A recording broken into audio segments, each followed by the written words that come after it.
Hello my dear students, welcome to my classroom. मेरे जितने भी स्टैंडर्ड 12 के सोशियोलॉजी के स्टूडेंट्स हैं, आज मैं उन्हें वो बुक्स पढ़ाऊंगा जो भारत में सामाजिक परिवर्तन एवं विकास, यानी सामाजिक परिवर्तन भारत में किस तरीके से हुआ और उसका विकास क्या क्या हुआ, इस बुक्स में हमें यही पढ़ना है।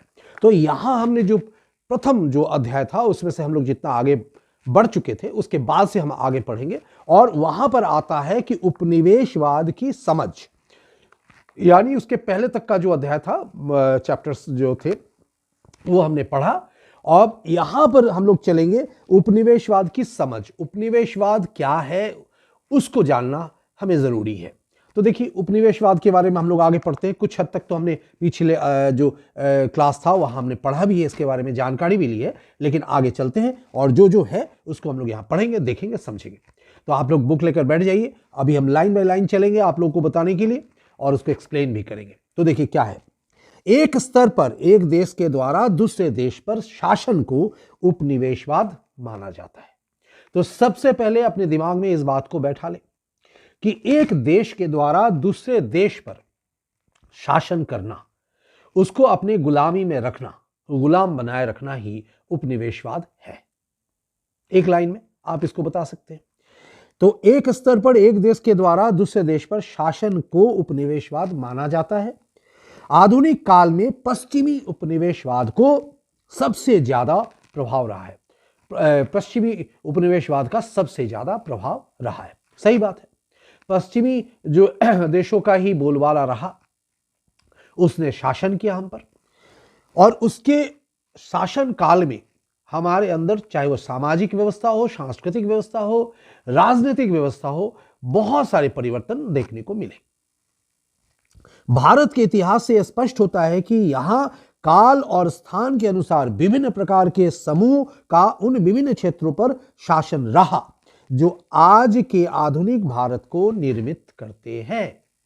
आज जो हम भारत को देखते हैं, आज जो भारत नए रूप से हमारे सामने है, उसके जो श्रेय है, उसका श्रेय वो हमारा पश्चिमी शासनकाल को दिया जा सकता है।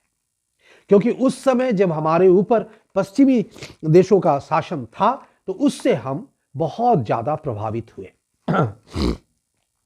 लेकिन औपनिवेशिक शासन किसी अन्य शासन से अलग और अधिक प्रभावशाली रहा। इसके कारण जो परिवर्तन आए वो अत्यधिक गहरे और भेदभावपूर्ण रहे। कैसे? इतिहास ऐसे उदाहरणों से भरा पड़ा है जिसमें दूसरे देश के क्षेत्र पर कब्जा करके राजनीतिक क्षेत्र का विस्तार किया गया। सही बात है। अगर हम ऐतिहासिक पृष्ठभूमि पर देखें तो ऐसे बहुत सारे जो घटनाएं हैं, बड़े पड़े हैं, जहां पर इस तरह की स्थिति देखने को मिलती है कि एक देश दूसरे देश के ऊपर शासन चलाया और उसे अपने गुलाम बनाकर रखा और इसके लिए उस पर बहुत सारा परिवर्तन आया, उस देश के ऊपर प्रभाव आया, एक तरह से यूं कहा जाए गहरा प्रभाव आया, और खास करके आर्थिक स्थिति जो है विचलित हुआ बहुत ज्यादा, जिसमें दूसरे देश के क्षेत्र पर कब्जा करके राजनीतिक क्षेत्र का विस्तार किया गया। और ऐसे अनगिनत उदाहरण है जिसमें कमजोर लोगों पर शक्तिशाली लोगों ने शासन किया। जो कमजोर लोग थे उनके ऊपर शक्तिशाली लोग शासन किया।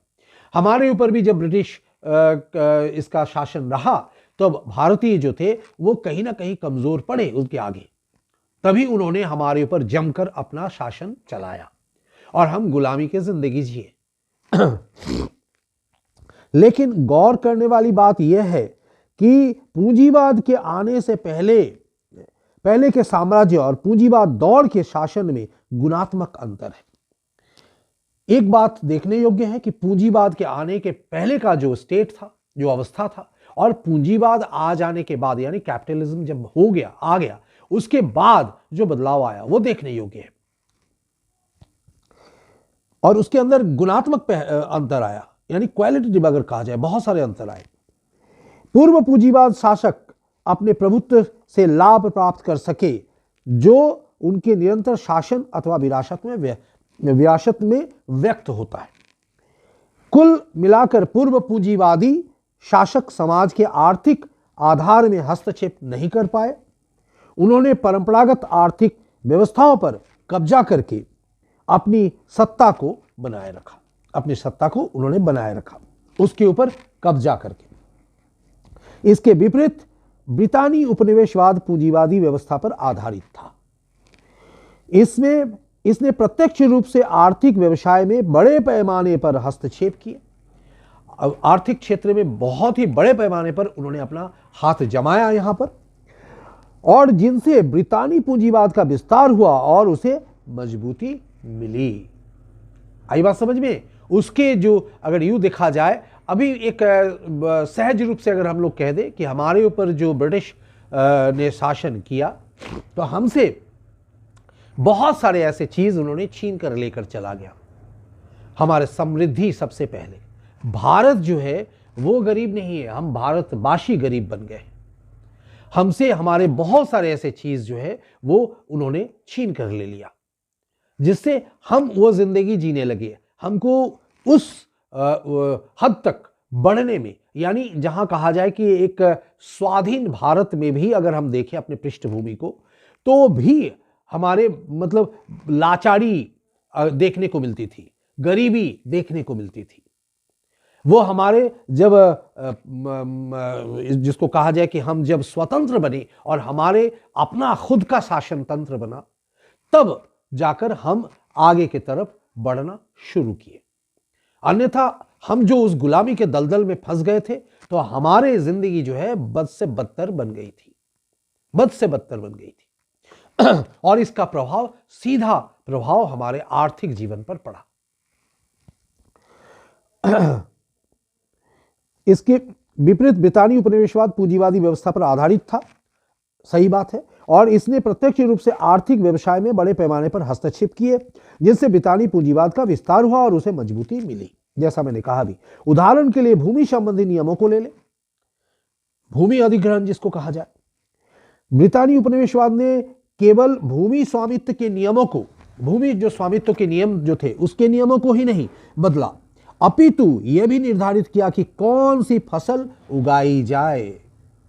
यानी सिर्फ हमारे उसी समय से यूं देखा जाए, जितनी भी हमारे जमींदारी प्रथा थे, जो जमीन था हमारे पास, वो छीन लिए गए, वो चला गया, और भूमि सुधार अलग तरीके से उनके कानून के मुताबिक बना। और यहां तक फैसला उन्होंने लिया कि हम अपने जमीन पर किस तरह के फसल उगाए, और जो फसल उनके लिए फायदेमंद था